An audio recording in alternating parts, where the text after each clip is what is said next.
Violence in Cameroon is escalating as the conflict between the military and armed separatists intensifies.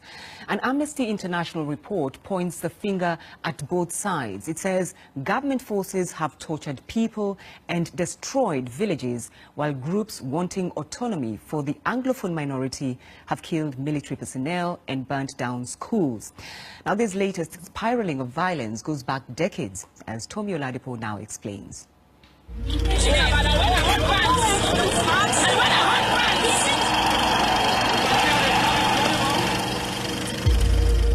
Cameroon is in crisis, but the international community isn't paying attention. For months, the army and separatist militants have been clashing. This is pushing the country closer and closer to a civil war. Here's why. The people in Cameroon's northwest and southwest regions are English-speaking, and they make up about 1/5 of the entire population. Away from the Commonwealth in West Africa, the Cameroons. In the colonial era, Cameroon was a German territory, but after the First World War, it was split between Britain and France. After independence, the two regions united to form one nation with two official languages.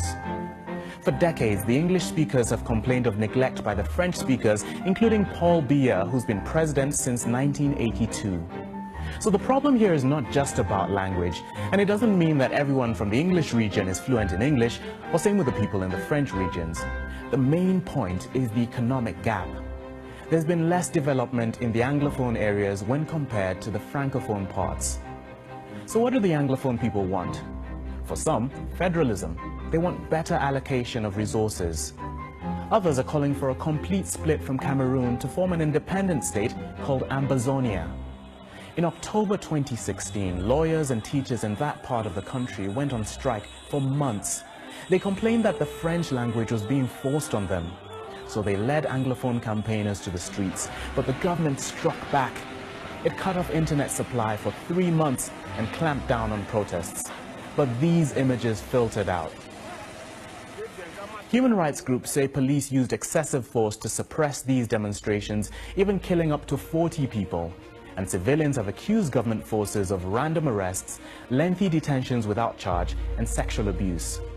So groups of militants kicked off a violent campaign in revenge. They've been battling the army and claiming they've killed dozens of soldiers.